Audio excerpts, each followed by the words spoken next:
Hola, hola, bienvenidos a What About If, el canal donde se habla de vías.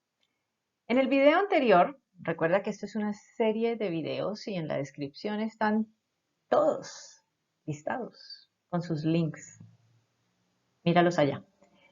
En el video anterior vimos el cálculo de la evapotranspiración corregida. Para poder calcular el índice de Thornweight, tenemos que entender qué es el almacenamiento, qué es el exceso, qué es el déficit. De esa forma podemos calcular el índice de humedad, el índice de aridez y finalmente el índice de Thornweight. Veamos. Las estaciones climatológicas más básicas, es decir, estamos hablando incluso de las pluviométricas, pueden medir el número de días de lluvia al igual que la precipitación en milímetros. En este registro se encuentra el número de días de lluvia de las estaciones de la base aérea Pichindé y de la Universidad del Valle. Puede verse que la estación de la Universidad del Valle tiene el mayor número de días de lluvia anual, 164.0667 días de lluvia cada año. Aquí se muestra la precipitación en milímetros de cada uno de los meses. Estos registros son multianuales y al final del reporte está el acumulado para todo el año.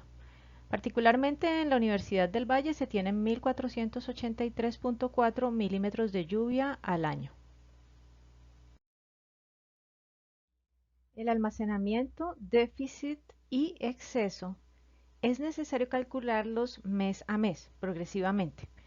Entonces, es importante iniciar con un valor supuesto de almacenamiento.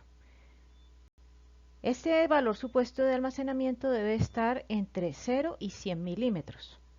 Entonces, si por ejemplo se supone que el almacenamiento es 0 milímetros y tenemos unas precipitaciones el mes de enero de 102.7 milímetros y una evapotranspiración de 109.32 milímetros, el balance hídrico del suelo va a ser igual al almacenamiento más la precipitación menos la evapotranspiración, que da un valor de menos 6.62 milímetros. Es decir, que está por debajo de la cota cero de la capa de almacenamiento del suelo.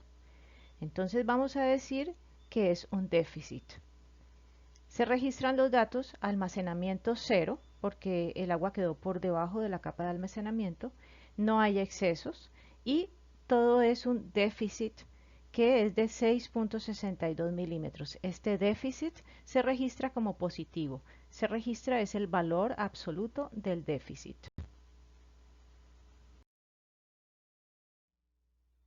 Para el mes de febrero entonces tenemos un almacenamiento de cero, porque el nivel freático quedó por debajo de la cota cero de la capa de almacenamiento.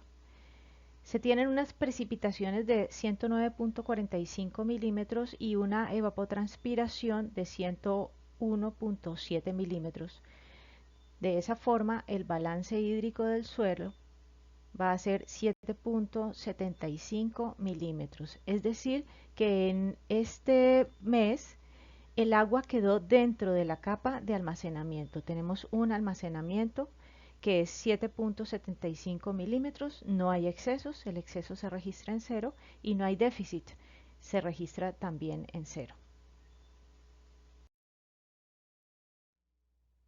Para el mes de marzo se tiene que el almacenamiento está en 7.75 milímetros, se le suman las precipitaciones de 149.61 milímetros y se le resta la evapotranspiración de 112.42 milímetros. El balance hídrico del suelo entrega un valor de 44.94 milímetros. Eso quiere decir que tenemos un almacenamiento porque está dentro de la capa de 0 a 100 milímetros de suelo. Se registra en la tabla el almacenamiento 44.94 milímetros, excesos 0 milímetros, déficit 0 milímetros. Para el mes de abril Partimos de un almacenamiento de 44.94 milímetros. Se tiene una precipitación de 191.33 milímetros y una evapotranspiración de 105.97 milímetros. Al hacer el balance hídrico del suelo, entrega 130.3 milímetros. Puede verse que está por encima del almacenamiento.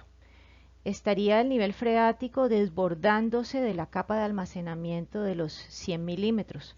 Por lo tanto, vamos a decir que el almacenamiento está en su capacidad total, 100 milímetros, mientras que hay unos excesos de 30.3 milímetros y el déficit es 0. Estos cálculos se continúan haciendo para todos los meses y de esa forma podemos calcular almacenamientos, excedentes y déficit para todo el año.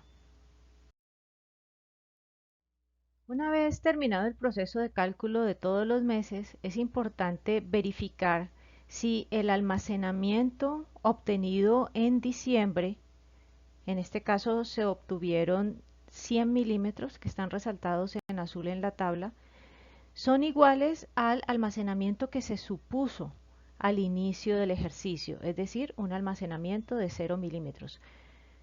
Puede verse entonces que el almacenamiento supuesto de 0 milímetros resultó diferente al del ejercicio 100 milímetros, de donde es importante realizar otra iteración para poder cerrar adecuadamente el balance hídrico del suelo.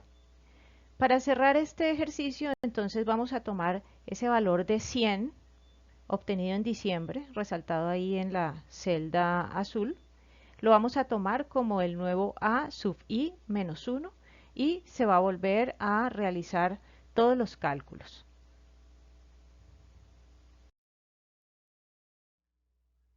Entonces ahora para enero se parte de un almacenamiento de 100 milímetros, que fue lo que dio en la iteración anterior para diciembre. Como estamos en enero, el mes inmediatamente anterior es diciembre. Entonces partimos de ese valor de los primeros cálculos que fue 100 milímetros. Le sumamos las precipitaciones, 102.7, le restamos la evapotranspiración de ese mes, 109.32, y el balance hídrico del suelo da 93.37. Bien, ¿qué tiene este balance? Pues que sencillamente está dentro de la capacidad de almacenamiento de donde se registra almacenamiento de enero 93.37, excesos 0 y déficit 0. Se continúa con el mes de febrero. En esta segunda iteración, febrero entonces parte con un almacenamiento de 93.37 milímetros, la precipitación 109.45 y la evapotranspiración 101.7 para un balance hídrico del suelo de 101.12 milímetros. Se registra entonces un almacenamiento totalmente lleno en 100 milímetros y un exceso de 1.12 milímetros, déficit en 0. Se continúa con todos los meses hasta llegar nuevamente a diciembre y volver a comprobar si el almacenamiento obtenido en diciembre coincide con el almacenamiento con el que se inició el ejercicio en enero. Si coinciden, entonces ya podemos decir que el ejercicio cerró y podemos reportar excesos y déficit totales. Al terminar los cálculos, puede verse que en diciembre el almacenamiento es 100 milímetros, resaltado en azul en la tabla, que coincide con el almacenamiento con el que se inició esta segunda iteración. Es decir, que podemos decir que el almacenamiento supuesto de 100 milímetros está igual al almacenamiento que dieron todos los cálculos, 100 milímetros, y podemos decir que el ejercicio ya está balanceado, por lo cual podemos calcular déficit y excesos totales. La evapotranspiración potencial anual es la acumulación de la evapotranspiración corregida de cada mes I, desde enero hasta diciembre, en este caso 1300.78 milímetros. El exceso de agua anual es la acumulación también de todos los meses de los excedentes, 231.05 milímetros, y el déficit es la acumulación del valor absoluto de los déficits, en este caso 48.43 milímetros. Finalmente, tenemos todos los datos para calcular el índice de Sorwhite como una combinación del índice de humedad y del índice de aridez. El índice de humedad, entonces, va a ser 17.76%, el índice de aridez 3.72% y el índice de Sorwhite 15.52%. El índice de Sorwhite de 15.52% es una clasificación por humedad que está en el rango de 0 a 20 y es subhúmedo húmedo. Esta región previamente también fue clasificada de acuerdo con el rango de temperaturas de los 7 días consecutivos más calientes del año como cálido debido a que la temperatura obtenida en la región era 31.1 grados centígrados, es decir, mayor a 30. De esta forma ya se tiene la clasificación completa de esa región para ser aplicada en el cálculo del factor ambiental de acuerdo con el tipo de suelo que tenga la vía como material de subrasante. Ok, ¿cómo vamos a usar este factor ambiental? Él principalmente va a afectar el suelo. Entonces, el suelo tiene una capacidad de soporte y esa capacidad de soporte depende de la cantidad de humedad que haya en esa capa de suelo. Entonces, nosotros podemos calcular el módulo resiliente de muchas formas. ¿Desde dónde lo podemos calcular? Caso 1. Vamos a hacer el módulo resiliente con base en ensayos realizados en condiciones óptimas o cercanas a las óptimas. Eso normalmente lo vamos a hacer en muestras alteradas.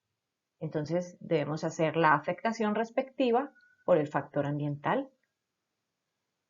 La segunda condición es hacer el módulo resiliente con base en ensayos inalterados. En ese momento habría que registrar el mes en el que se realizó la toma de muestra inalterada para poder contrastar con el mes que corresponde a ese factor ambiental. El tercer caso es que se obtenga módulo resiliente con base en ensayos realizados de CBR en condiciones sumergidas. En ese momento no habría necesidad de hacer la afectación por el factor ambiental, dado que el ensayo de CBR se ha realizado en condiciones sumergidas.